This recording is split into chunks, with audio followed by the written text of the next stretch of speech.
So tonight our speaker is Matt Boever. He's a fan favorite from a couple of years ago, so I think you are our first returning speaker. So that must speak volumes to how good of a talk he's going to give tonight. Matt Boever serves as the Government Affairs Director at Homestead Senior Care, an Omaha company founded in 1994 to keep seniors safe and sound and at home instead of anywhere else. Matt has been with Homestead since 2013 after serving in different public service roles, from legal counsel to the Speaker of the Nebraska Unicameral to Deputy Douglas County Attorney and a Civil Division to Military and Veteran Affairs Policy Director and in the United States Senate. Mr. Boever is a graduate of Creighton Prep High School, the University of Notre Dame, and Ave Maria School of Law. His topic tonight is going to be trusting your faith through life's changes. Please help me in welcoming Mr. Matt Boever.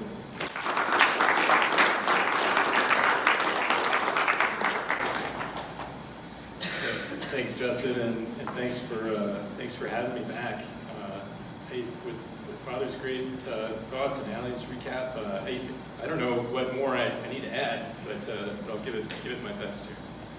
So I think maybe the reason Justin suggested the topic of living through or working through life's changes is I'm not so good about holding down a job. I think the longest I've been at any job is with Homestead now. It's been about 6 years.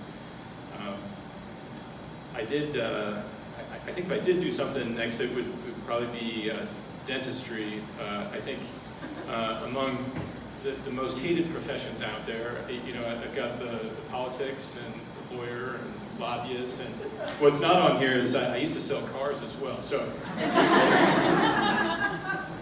you've got that. Well, it is nice to be here. Thanks for having me back. I think change is certainly a constant in our lives. The professional world we live in is changing very fast. There's a quote I saw recently that said, the pace of change has never been this fast and will never be this slow again. And we know that in the business world, it moves at a dizzying speed. That in order to stay in front of things, companies adapt to new technologies and new consumer expectations all the time, or go the way of Blockbuster or Kodak or Sears or lots of companies. Personal change is also something, of course, that we experience, and perhaps we're in the middle of your education or going back to school, or thinking about a job or a career move, or getting married, or you're expecting your first child. Change, it's part of our everyday life, and sometimes those are easy changes, and sometimes those are painful. I've always found that it's a little more relevant or interesting if you know a little bit about the speaker, in addition to maybe some of the schooling. I was born in rural northwest Iowa. We moved around a little bit, growing up Iowa, Minnesota, Wisconsin, and settled here in Omaha. My dad took a job at Boys Town. I've been in the Omaha area since the mid-'80s. I went to high school at Creighton Prep. I wasn't sure what I wanted to do after Notre Dame, hence the car sales. There's not a lot of jobs you're immediately qualified for with a philosophy and English degree. So, but I knew I wanted to get married, and my wife and I, Megan, got married the December after I graduated in May, and she still had a couple of years left. She switched majors herself and ended up with an occupational therapy degree. She had a couple more years at College of St. Mary's. So we got married, and in that time, I worked at the car dealership, and I was thankful for that opportunity. It helped support our young family, and after a couple of years selling cars and Megan's graduation, I heard about a new law school in Ann Arbor, Michigan. We moved out there. It was a great community. It's a brand new school, and I think they were desperate. They offered scholarships to, I think, probably a lot of people, so I was thankful for that. But we found a great community there, and by the time I graduated, we were expecting our fourth child, and we moved back to Omaha to be closer to family and closer to babysitters. I worked at a mid-sized law firm, and we bought a split-entry house near Boys Town, and kind of things were often going. I passed the bar. That's always helpful. Megan continued she did some part-time work as an OT, and then we got the news that she had noticed some changes, and got the news that she had breast cancer. And when we found out about it, we knew it was pretty serious, immediately, that it was an aggressive kind that had spread. But she was 28. We were both 28. That was a hard thing. It brought a roller coaster of treatments and tests and good news and bad news. And we learned that it metastasized from her liver to her lungs to her bones, and then thinking that some of the treatments were working, we found out she had developed brain cancer as well. So it was hard, and she passed away just short of her 31st birthday. And I think when you're in something like that, you don't have a ton of great choices. With 4 kids, what do you do? But you keep going. And I'm forever grateful to our family, to my parents and my in-laws who we're still very close to, and the kids. I'm remarried now, and we have 4 more kids, so that's a total of 8 kids. And when you say grandma and grandpa, they think of Megan's parents, who are the ones, the ones here in town. My folks are in Lincoln, and my wife Emily's folks are out in the DC area. So it's I can't thank my in-laws and my family enough, and our parish family at St. Robert's. Father Don Shane was Father talked about receiving the Eucharist, and that was such a highlight for Megan and for us when Father would bring our Lord to us. I think when I think of somebody I can point to, and I often think of 2 people when I think of my own challenges or life changes, and I'll tell you just a little bit more about Megan. I told you a little bit already, but she worked hard. She did well in school. She was an All-American soccer player in college. You couldn't help but be caught up in her easy smile and her bright eyes, and her gentle and sometimes not so gentle teasing. She liked to have fun, and I guess what I would say to describe her, she was a real person. She was authentic and kind, but she could lose her patience and get frustrated with people. She wasn't perfect. She had a fondness for mint chip ice cream, and she worked at Ted and Wally's downtown and had a key. Her aunt and uncle helped run the place, so we'd sneak in there after hours, and we'd find ourselves eating ice cream. But it wasn't for her talents or accomplishments that inspired me. She was so much more than that. She was, in the true sense, she was a daughter and a sister, a wife, a mother, a co-worker and a friend. And throughout the many rounds of chemo and radiation and treatments and mastectomy, she remained those things. Her body was withered and battered, but she showed me and she showed us, what it is to be a child of God. The honesty, the openness, the messiness, the realness of a relationship with God, and the love that she has for Him, and wanting to be in the midst of that suffering with Him in the sacraments, and in the midst of her discomfort with her family and her friends. She willed herself to. She was pretty weakened, but for Lucy's, she really wanted to be there for Lucy's first day of kindergarten, and she was there, and we had a little wheelchair, and such a proud and big smile. She went out for ice cream with her friends, and even though she couldn't even make it up half a flight of stairs. But I guess we come, in the midst of that suffering to kind of the central part of our faith, I think, and it's that great paradox that the more you take up your cross, the more you lose yourself, the more you give up yourself, the more you find yourself, the more you become yourself, the more you find fulfillment. It's in the let it be done, according to your will that we find meaning. And I think St. Robert's has got, we always sit on the side of the church, there's a statue of Mary at the Annunciation, and the angel Gabriel is in front of her, and with, as Mary is looking up to the angel, right behind the angel, a little distance away in the sanctuary there is our Lord on the cross. And, I think of, Mary getting this great news, and also seeing seeing her son die that unspeakable death. But those things are wrapped up. Those things are wrapped up together. I'd also like to talk about maybe somebody that you've never heard of, but my grandpa Boever. So he, Marvin or Marv Boever, he's from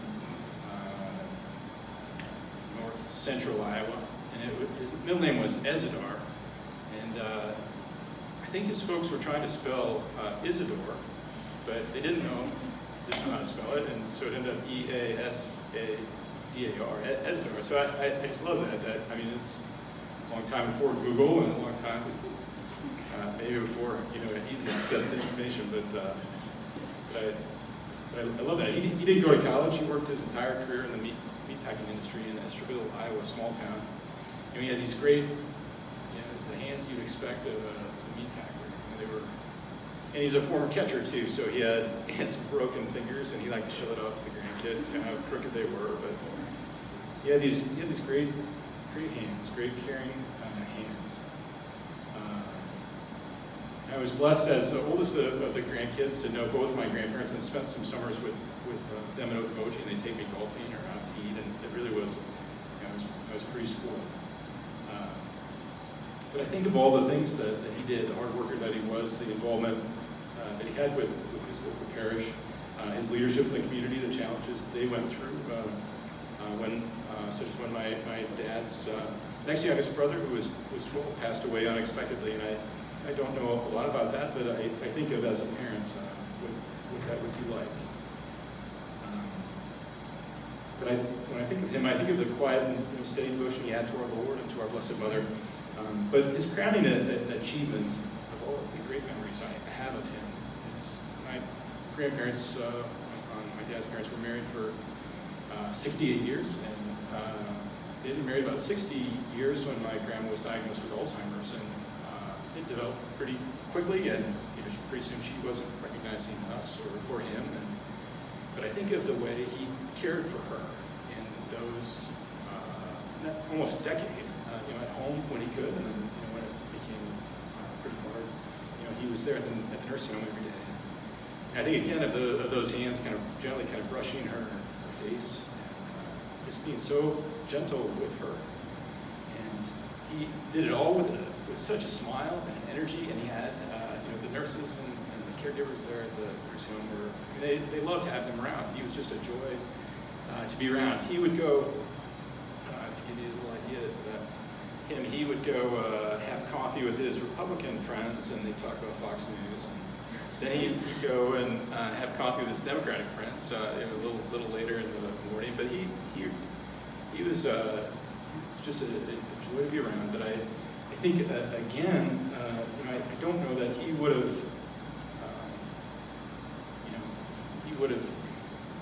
Of course, they agreed to it, and when he got married. But I don't know that he would have saw his life developing in that way, and all the experiences that he went through that kind of brought him that fulfillment in the end. And I think for us, as we, as I think about Megan, or I think about my grandpa, we don't know exactly what lies ahead of us, but we do know for certain that we're being specifically prepared for it, and that we don't do it alone. We talked about our mother, but that's the beauty of being Catholic is we're surrounded. We can't walk into church except to see, be surrounded by the saints and those great and real women and men that are helping us. And we know that we're not alone, and that in the work we do, the mundane work, the changing diapers or dishes, or listening to a coworker patiently, about something that we'd rather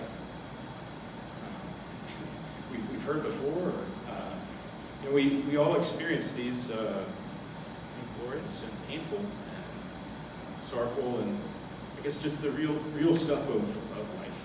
And to know that the saints lived out their faith, and it's such a beautiful thing for us. I think it's important, to have expectations and goals. Of course, we need those, and I think a lot of times we set those goals, and those things they'll happen. I think one thing's for certain, and that's life is going to play out in different ways that we don't expect, and I think it's important for us to realize that these crosses in our lives, they aren't getting in the way of our lives. This is our life. And these are our vocations, and we're being prepared in these experiences for something bigger. And I think that's what I think of when I think of Megan. I think of Marv Boever, and we struggle. It's a hard thing to comprehend that in this logic we become more ourselves the more we give away ourselves. But whatever your vocation is now, whatever it is down the road, your call is to. It's not an easy one, but it's to give your life away. I saw it today in St. Robert's Bellarmine's quote. And I just love this, and I'll end with his quote. He said, "On the last day, when the general examinations take place, there will be no question at all in the texts of Aristotle, the aphorisms of Hippocrates, or the precepts of Justinian. Charity will be the whole syllabus." I think it's just beautiful. So thanks again for having me back. I really enjoyed being here with you. Thank you.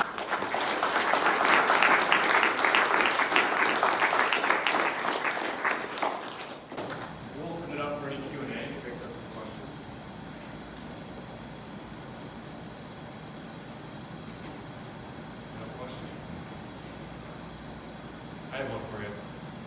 So I think a lot of us we're obviously all young professionals, maybe considering a career change or things like that. I know you talked a little bit about your personal story moving around quite a bit. What sorts of things should we be thinking about when we're thinking about that next career option? We might be unhappy where we are, but what are some of the considerations we can take into account for that? Yeah, I think, and again, it's one of those things easy to say, hard to do, and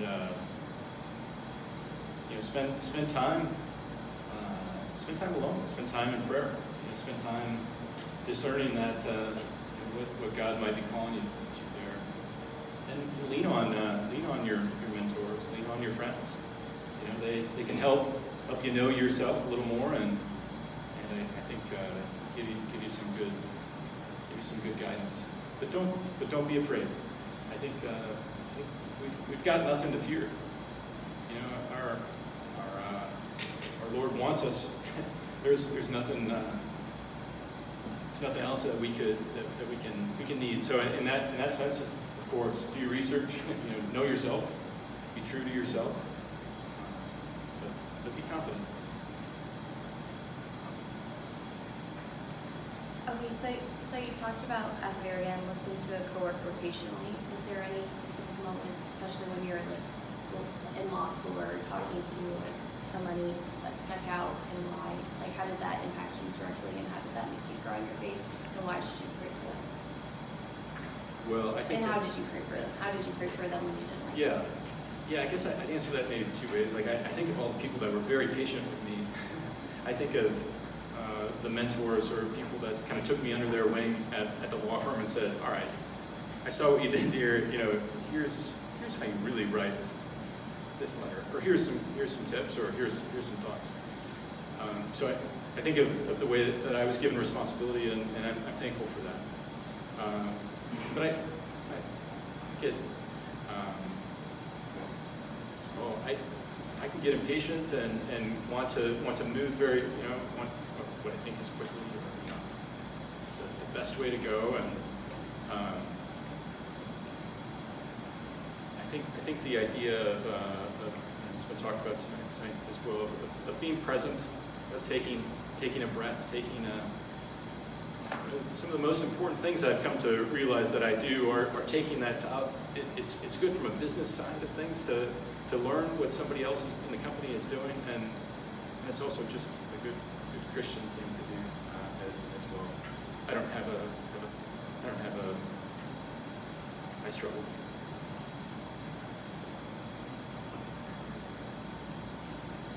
How do you prioritize the important things in your life?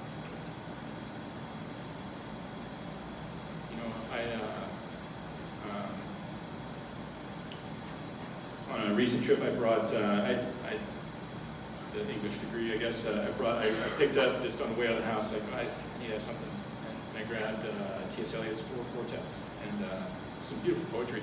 But he talks about in there. He has a great line. It's we're distracted from distraction by distraction, and I think it's easy. I find it just so easy to be bombarded with whether it's emails or meetings, or it's important. I think, and that's just another good business thing. To take time that we call it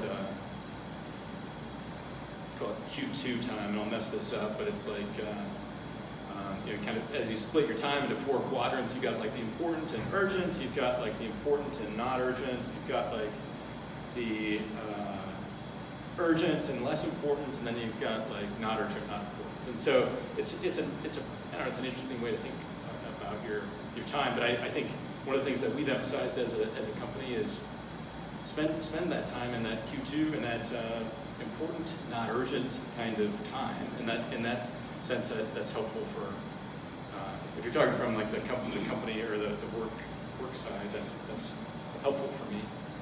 Is taking that time on a daily or weekly basis, building it into the schedule. But on a personal side, or is that what? Yeah, it's a struggle. There doesn't seem like there's enough hours in the day to do it, and I lean on the examples that were given to me that you love, and do your best, and it's not going to be perfect, and you can't worry in the sense of being perfect, and you have to rely on our Lord to kind of make up for the rest in some ways. But it's messy. It's not always easy. But great questions. One, I appreciate your honesty about talking about your wife passed. How did you talk to your company about did you ever go through depression or anxiety when your wife passed, and how would you bring that up in a work situation, especially if you had coworkers or anybody who just didn't care? How would you go about talking, and did you ever see a therapist, and how did you maybe talk to them? Could you talk to more about that? Yeah, and how would great. you go there? Yeah, great question too. I worked at a small mid-sized law firm, and it really was a good group of people. Communication's great. I think keeping with your employer, obviously, but I have some great friends and mentors that I still talk to and I'm close to because of that experience. I was there only about 5 years, but still consider them to be such great friends. They were very generous with their time and helping me, with get to some treatments, get to all the treatments that I could. but being open with them, and they looked out. Again, not something I deserved, but they looked out for me, and they looked for ways to help. You know, they tried not to be too wanting to know. You know, they waited kind of for my schedule, or you know, in a lot of ways waited for me to approach them with, well, here's the latest result of the MRI, or here's. But I relied on some good friends there that I could speak frankly to, and that they would help kind of with the messaging, or with providing information to the rest of the firm. So I really leaned on them, and you know, my folks, my friends. I think often of I had an uncle. He would call. Sometimes I don't really like talking on the phone, and he would call, and he was persistent about calling, and he wanted to know, like, how you doing? You know, like what's going on, and you know, at times I thought, I just don't. But I'm so thankful for somebody reaching out like that to me, and just wanting to pry a little bit. You know, there's obviously you can pry too much, but prying a little bit is good. You know, or you know, when you have a close friend like that. Pull it out of them. Yeah. Thank you, first of all, for sharing your suffering with me, the passing of your wife. I just wanted to know, like, through such tremendous suffering, how did you continue to be able to trust the Lord for all that you had your testimony and your wife's testimony? Yeah. Again, I would say it was her steadiness and sort of witness there that, you know, her enthusiasm, her optimism, and yeah, really her faith that kind of pulled us through. But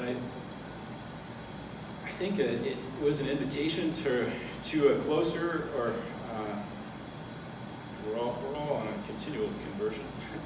But it was a call to a more open, honest prayer. You know, of Lord. You know, I remember laying in bed one night with her, and it was, you know, one long day, or you know, kind of sleepless night kind of thing, and just we prayed together. You know, saying, you know, Lord, I don't know if we can do this. I don't know. And there's a peace that our Lord can give even in those instances. You know, but yeah.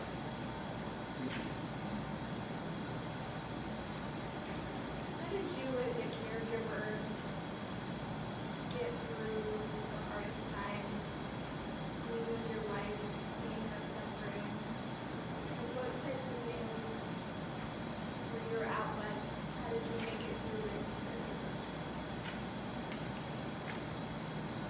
I think you're blessed in that way with having, you know, with the kids, you know, that you know, a certain amount of daily life, like making breakfast and putting away the dishes and taking somebody to school, that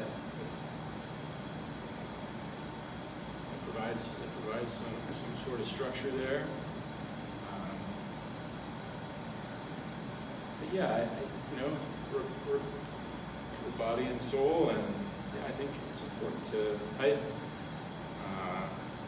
enjoy running, and I ran quite a bit. We're talking about working out, or